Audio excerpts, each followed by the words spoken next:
Thank you. Okay. Good luck. Thank you very much. Good morning, everybody. Imogen is an architect and a research associate in the Hamlyn Centre for Design at the RCA, and will be doing all the heavy lifting this morning. But I would just like to preface the study and tell you about what we've been doing. And in fact, it picks up very well on some of the themes that Frank has so masterfully set up about justification of place in a virtual world. Why, when you go to an office, would you get an experience that was like anywhere else? And I also want to pick up on Frank's relationship between space and time, particularly where he talks about sets and scenery.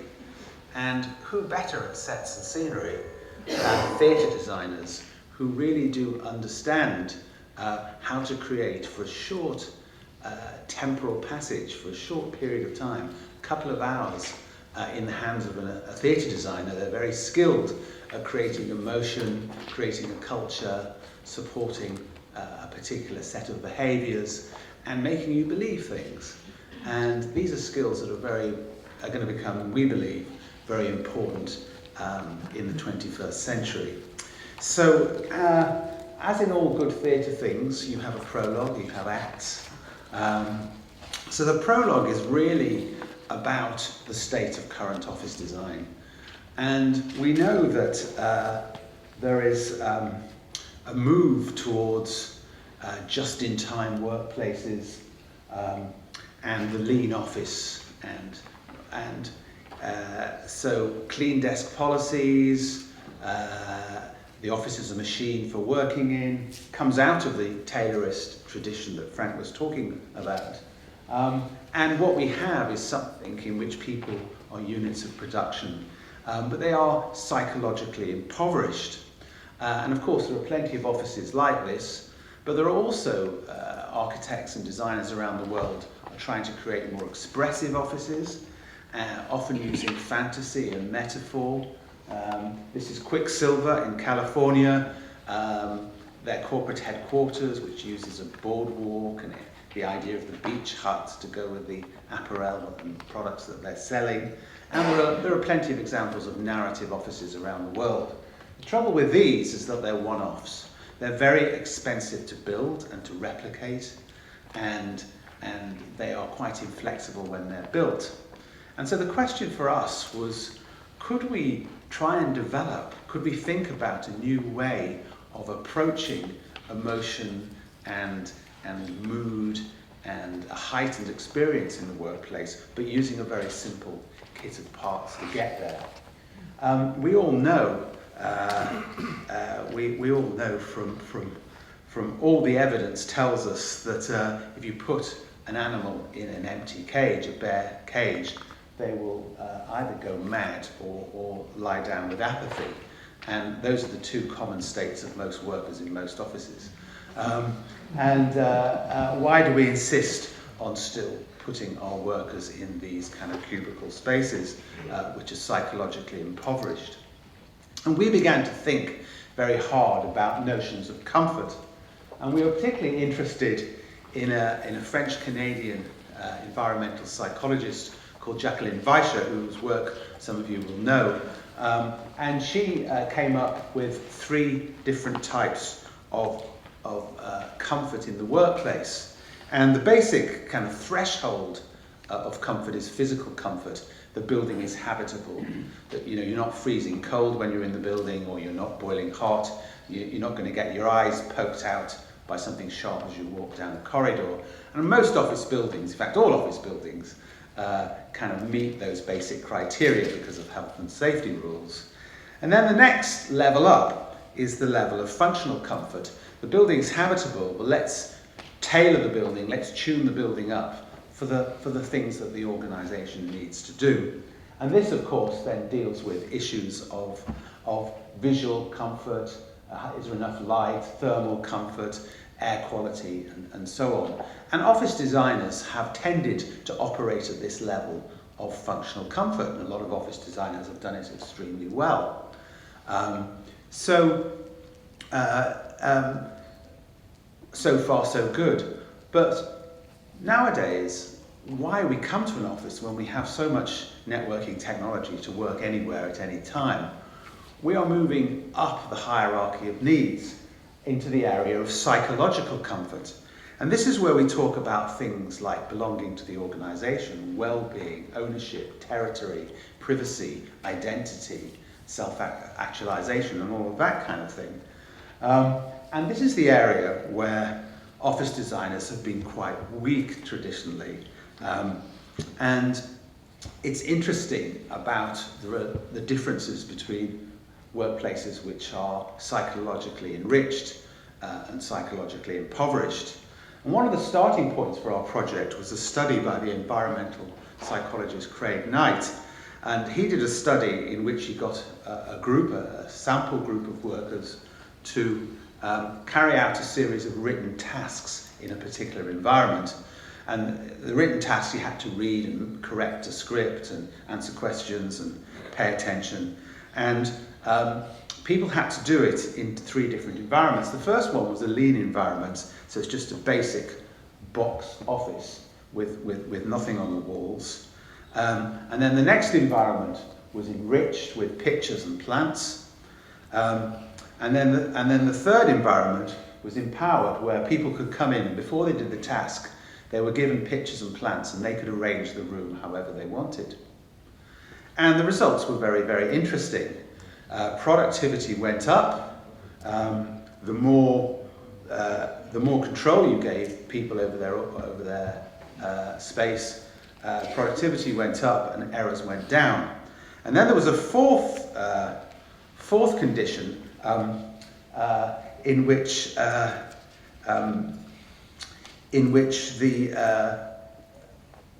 the researcher intervened like an office manager and rearranged all their pictures, and their productivity plummeted. And what was interesting is that very, very simple degrees of control and enrichment had a fairly dramatic effect on performance. So we were very interested in, it's a small sample, it was part of a PhD study, but we were interested in how you could create quite large effects in office environments, but using very, very simple means. And to that, we began to turn to the world of the theatre. Stage design has a very, very rich tradition. And I realised that coming to Amsterdam to talk about office design is a bit like going to Las Vegas and giving a treatise on gambling and neon signs. Because, you do it very well over here. But what the British are very good at is theatre design and scenography. And we have a noble tradition in it of lightweight materials and invention and use of colour and texture and translucency and so on. So we thought, well, this is a very interesting terrain to look at. So we move on to Act 1, and I'm going to hand over to Imogen to take you through the project, and I'm going to then explain to you where we've got to. So, Imogen. Thank you, Jeremy. Okay, as Jeremy said, I'm an architecture graduate from the Royal College of Art, prior to which I also did a history degree, so this was very much in my sort of terrain. And the study really began with, the research began with a study of the history of theatre design. So we followed this kind of journey from these very early painted flats to the move towards these much more three-dimensional environments, which were very highly detailed reconstructions. There's a good anecdote about a director buying the contents of a boarding house living room and transporting it piece by piece to the stage. Finally, through to this move to modernism, and the intention from the outset was to focus on these early modernists of the stage, who were really looking at creating maximum effect, but using very minimal means. It was these two pioneer modernists, in particular, Edward Gordon Craig on the left and Adolf Appia on the right, who were an early inspiration for this study. Their use of mass and light and colour to create these kind of unified and very evocative settings could be viewed as everything that the lean workplace lacks. From this early archival study, we identified a set of 6 key scenographic techniques. Light and shadow was the first. Appia and Craig were both very interested and in fact introduced the idea of light as a sculpting three-dimensional element, which was later developed by a Czech designer called Josef Svoboda. Appia in particular believed that shade is just as important as light in creating a scene, the importance of this kind of balance between the two. And there's a great deal of opportunity to improve lighting in workplace environments, which are often uniformly overlit, with very little attention paid to this need to balance light with shade. Levels was the second category, and Appia was particularly influential here, developing the ground plane in a much more three-dimensional way to produce what he described as living spaces for living beings. This doesn't necessarily just have to apply to the ground plane. It can also be about sculpting the space from above, which is perhaps more applicable in a workplace environment where levels can be, ground levels can be problematic. The third is projection and effects. This study focused primarily on projection and the kinds of effects that have been made possible by changing 20th century technology. This is a very dynamic and effective way to provide changing backdrops and, on occasion, fully interactive settings. This category also includes the reveal effects that can be used to create this very kind of subtle and shifting sense of depth using light and screens. Screens was the fourth category, and this was kind of how we came into the idea of theatre design in many ways. Edward Gordon Craig first developed the idea of the screen as this mobile and universal device that can be used to create an infinite number of settings for any play, together with light and colour. He was very interested in this kind of using it, as you can see, this is an early Craig design. It's a very simple form, which was immensely flexible. Screens have obviously been utilised in a huge number of ways. Here we've got lightweight materials, given the impression of sort of solidity and heaviness. While in this production, flexible and elastic screens were pulled by the performers during the course of the play, creating a wide variety of settings from these very simple elements. Screens are obviously widely used in the workplace, but we think there is a tendency for them to be quite heavy and purely bureaucratic. Colour was the fifth category, and this obviously overlaps significantly with light and shadow. Here the focus is on sets where colour is the sort of the main element is important as an element in its own right, whether it's the soft wash, kind of very solid blocks of colour, layers, or graphics. And finally, vista completes the six categories. It can be used to direct the eye in a particular direction, focusing on specific elements of the action and creating this dynamic kind of framing of space. Can be also used to create widely varying spatial conditions. As you hear, you've got this kind of grand drama, or this kind of very small, much more intimate domestic setting. This aspect is also often underdeveloped in workspaces where low-rise, open-plan arrangements mean that the visitor's office floor can be faced with a sea of furniture with no real hierarchy of view. The next stage in the research was to investigate how these scenographic techniques might be adapted to the office environment to create emotional landscapes at work that respond to people's psychological needs. This led to the development of a kind of vocabulary of elements along the lines of an office furniture family, which describes each of those original six categories in more detail.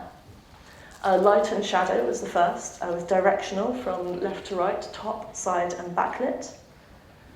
Effects were pattern, shadow and wash.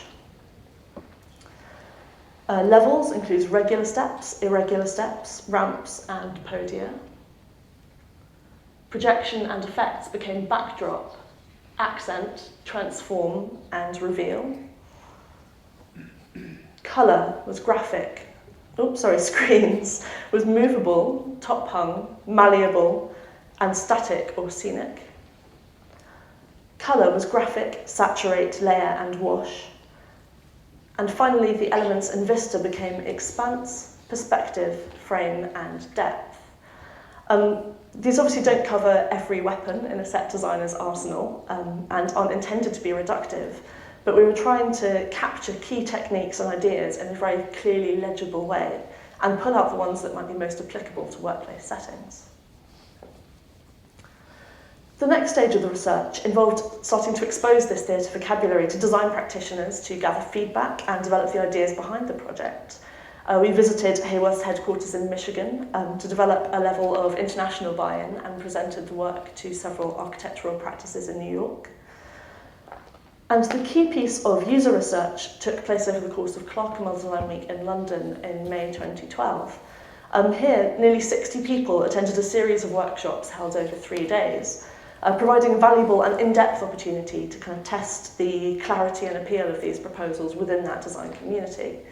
Many were design practitioners, whether architects or space planners or interior designers, and almost all worked in the workplace industry in one way or another. Participants were given that theatre vocabulary and a wide range of kind of materials and image precedents, and asked to respond to a mock design brief using as many or as few of the theatre elements as they wished. It was a 20-minute exercise, so we're asking people to be quite quick and intuitive about the decisions that they made. People engaged on the whole with the theatre vocabulary quickly and with a great deal of enthusiasm, which we felt demonstrated a very real appetite for adding this kind of flexible and experiential layer to workplace settings. There has generally been a strong interest in the idea of being able to adapt spaces according to needs, so kind of introducing a new temporal paradigm into the workplace, whether it's a physical reconfiguration or using light and projection to change mood and atmosphere. The workshops resulted in some very valuable feedback for us, enabling us to test potential uptake of some of the key ideas. And there were also 3 clear design themes that came through very strongly, to do with different ways of creating from left to right translucency, using natural materials, and introducing a much higher degree of texture into the workplace. These were all things that people believed tended to be lacking. Okay, we're obviously not trying to claim that all workplaces fall into the 2 categories that Jeremy introduced at the beginning, this kind of lean, psychologically impoverished environment, or the elaborate narrative brandscape. And the first step in looking at the potential application of this vocabulary was to test it against a series of existing workplace precedents, almost a way of kind of back-rationalising it. And these are offices that do use elements such as light, colour, texture and framing to create a set or setting for work, often in a relatively economical way. Although not as far as we know consciously using theatre as inspiration, they do all aim to evoke a particular ambience, encourage specific behaviours, or express company culture. To pull out a couple of examples in more detail, this is the Macquarie offices in Sydney. Framing, colour and light are used to create this very clear differentiation between 2 work zones, encouraging specific behaviours in each area. The frame creates a very clear sense of this side and that, while keeping the whole thing connected and open. The saturated colour creates this very warm, intimate atmosphere. And the top lighting, which is soft and low for ambient light, with focused local task lighting, adds to that sense of atmosphere while encouraging quiet, concentrated work. In contrast, this is EMI in London, where you get these large kind of overscale graphic panels creating this very vivid backdrop. The slightly abstracted graphic plays with scale, so it creates sort of a very striking visual effect, while the backlighting adds intensity and gives life where a printed graphic can be flat and dull.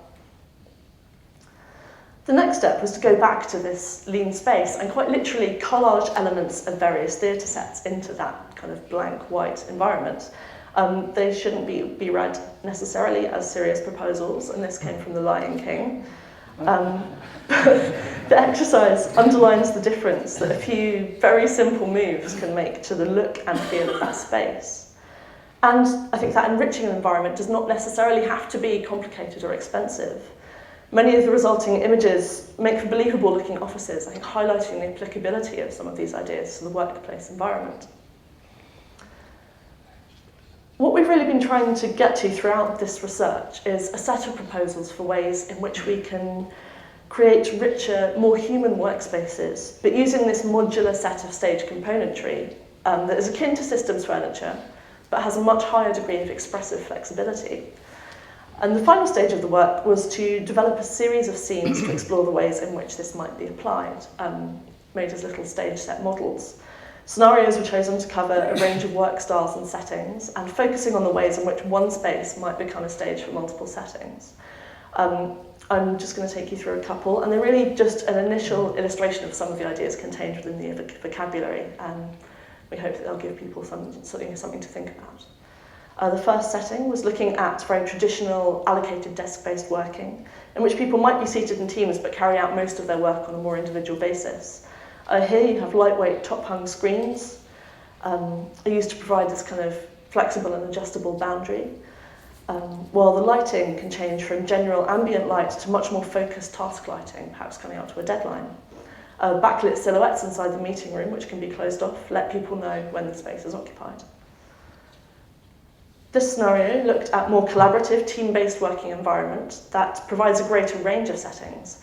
Colour and graphics can be used to define team identity, with different work zones on different levels to create a clear distinction between them, a feeling of transition from one space to another. Again, screens are lightweight and easy to adjust depending on the level of privacy required. The meeting scenarios looked at how a standard enclosed meeting room might support a range of functions through the course of a day, whether it's a short team briefing, kind of a work brainstorming session using kind of projectors and flip over work writing walls, or a client meeting with a sort of privacy screening and softer, more welcoming lighting. Finally, we looked at social and breakout areas, which I think provide opportunities to use effects on a more dramatic or theatrical scale, particularly projection and lighting effects, such as pattern, backlit, and shadow. And that's where the first year of research took us. It's recently come to the end of a second phase, which I'm going to hand you back to Jeremy to hear a bit more about. Thank you very much. Thank you very much indeed, Imogen. So what we developed was a way of talking about those soft elements of the office, the more emotional, the more aspirational aspects of office design that often gets cut out in the ruthless office supply chain that Frank described. And what we found we had from talking to architects both in the UK and in the States and in Europe was not only a kind of system of iconography that would allow architects to talk to their clients about these things using these elements and breaking it down into rather like an office systems furniture kit, breaking down these elements and applying them systematically. But we also found that we had a platform for product development. And so in the second year of the project, we, working with our partner Hayworth, we brought in Philips lighting because light and shadow was and colour and texture was such an important part of it. And this became a three-way project between the Royal College of Art, Hayworth and Philips to see whether we could develop an actual system out of it. And it was very, very interesting because what we did was we broke down the elements, as you can see, into in essence, the idea of illumination, surface, and composition. In a sense, Philips providing the illumination, Hayworth providing the surface, and the Royal College of Art being the composers of this thing. And we went back to Imogen's 26 elements arranged in 6 categories, and my goodness, there's so much opportunity. But what we decided to focus on was a range of lighting effects in relationship with top-hung screens, which we saw as a real opportunity, and to look at certain types of colour in relation to those screens. And we were particularly interested in the idea of surfaces, the difference between what goes on in offices and what goes on in theatre. Theatre sets look very dull until they're lit, and then they magically come alive. Offices never transcend that. So we were looking at these issues of texture and colour and reflection and translucency, and what we wanted to do was an in-depth piece of qualitative research that would tell us particularly how people would react in various offices. And we were very, very interested in the relationship between dull and vivid colours and degrees of opaqueness and translucency. What we were trying to do was develop something that would be flown in from, almost would be able to drop down from a ceiling grid in an large open plan office and create enclosures for collaboration, informal collaboration, and for quiet, concentrated work. This is the big problem. We've knocked down the walls, but a lot of people struggle with those aspects. And these are very early test rigs made of paper in the Royal College of Art where we built these enclosures. And we were very interested in the top-hung screen. You know, most theatres have flyers, and in comes the screen. Offices don't have that, but there is something very, very interesting about how theatre uses top-hung screens and how offices put screens bureaucratically on the floor. And believe me, we've seen lots of offices like that. So we began to experiment, and an industrial designer called Tom Jarvis joined the research team, a very skilled maker. And these are some of his early, all over the Royal College of Art, these coloured paper boxes were going up all over the place. And this is the idea that using magnets we could create these top-hung screens that would come down, have integrated LED lighting in them, and they would work magnetically with the grid of a suspended ceiling. And this is the idea. You've got a large open plan offices, and then for a short period of time, for the period of a meeting or a day or a week, very, very much a temporal construct in the same way that theatre sets are for a short, unless it's the Mousetrap, which ran for 26 years in the West End. Most sets, are scrapped after a few months. And this is trying to get away from the permanence and the inflexibility of most office environments. Tom set up a whole factory to make more than 40 of these enclosures, and he did a series of user trials. In fact, he interviewed more than 80 people over the course of several months. This was in Haworth's showroom in Clerkenwell, where he built some both translucent and... So he was looking at levels of translucency, closed and open structures, low levels of light, high levels of light, and dull to vivid colours. And there's Tom. There he is in the picture on your right, looking very intently. And people would work for 20 minutes. He took them through an ethnographic process and collected a lot of data. And we learned a lot of valuable information about relationship to noise and light and space, and if people are in enclosed boxes and they can't see other people, they feel the noise all the greater. If they can see somebody through a translucent structure, they're less acutely aware of noise. We learned a lot around that. We did a lot of studies. We went to Plantronics in Swindon, where we had our structures up for over a week and people worked in them for extended periods. And we also went to Philips Lighting and did a user trial there. So we now have all this amazing data. We've developed a way in which the screen folds out of the ceiling with a special patented system of magnets. We're looking at materials that will be more soundproof, and we're exploring this idea of the theatre set coming to an office near you, the idea of these intense coloured zones that can be folded away and brought down. So that's where we are with the project. This is just one manifestation of Imogen's roadmap of using theatre design and addressing some of the issues around scenery and sets that are short-term, that provide, when people come into a physical landscape of the office, they get a heightened emotional experience. And that's what we're trying to do. So thank you very much indeed for your attention.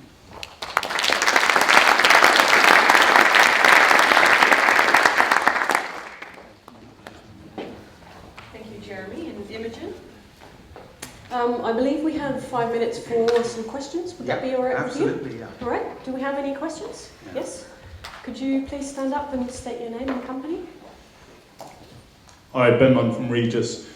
Jeremy and Imogen, thank you very much indeed. I thought there was an interesting dichotomy between your prologue and then the central act of the piece, which was about the individual's ability to manipulate their environment, which drives a sense of productivity and an improvement or reduction in errors. And then the kind of passive consumption and entertainment aspect of a theatre experience. How do you see those two things coming together, the curation of interesting environments and then the importance of control for an individual in their experience? I mean, that is a very, very interesting dichotomy, and one which we've discussed a lot. How much control do you give to the user? And in a sense, yes, you come and you experience a theatre production, and you're entirely passive, you're a spectator, whereas we're asking people to be players. So the theatre analogy only goes so far. I mean, what we are convinced about is that individuals and groups have got to be able to negotiate with each other and say, yes, we're going to have the screens down today, and we're going to have them blue, and because the technology exists to do that.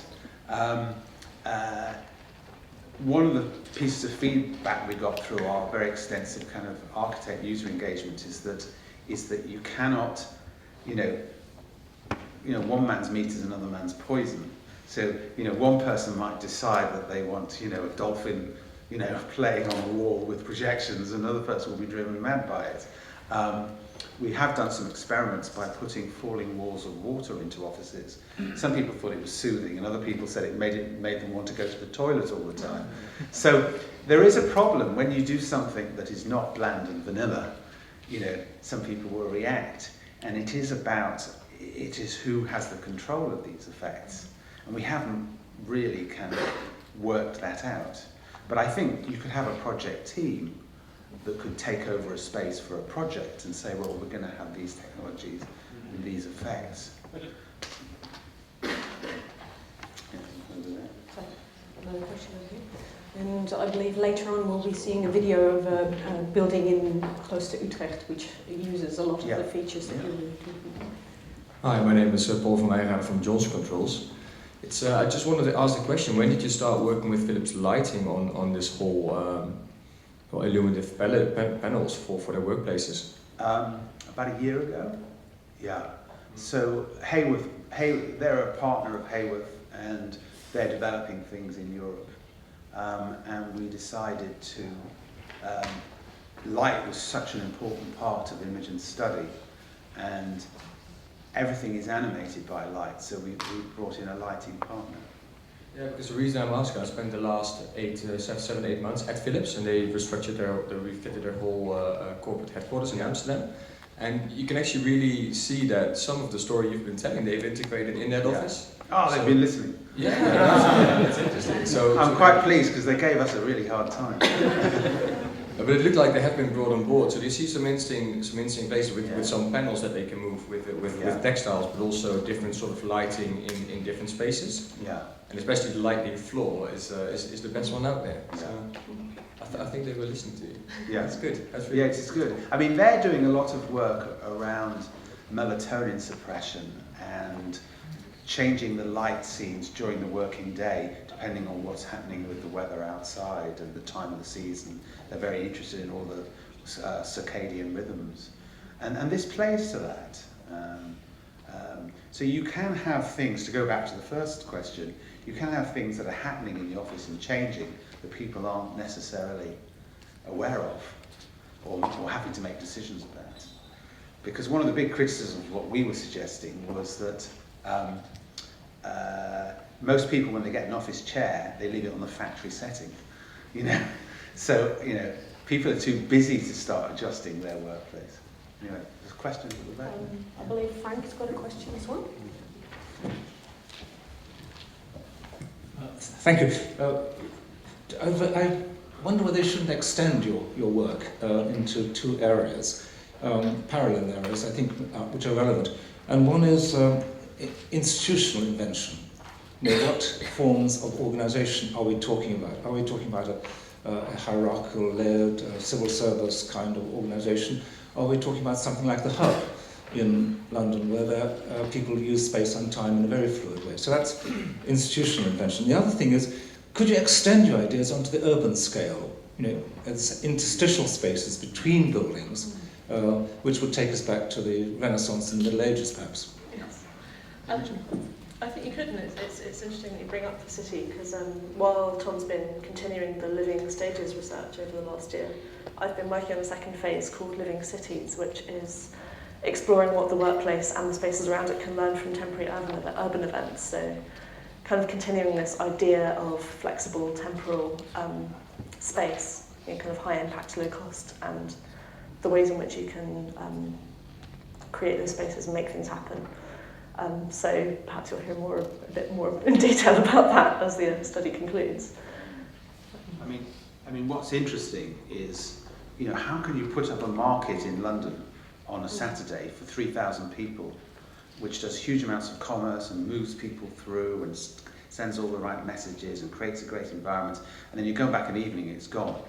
But if somebody says in an office, I want you to move those 4 people with those desks over there, it takes a week.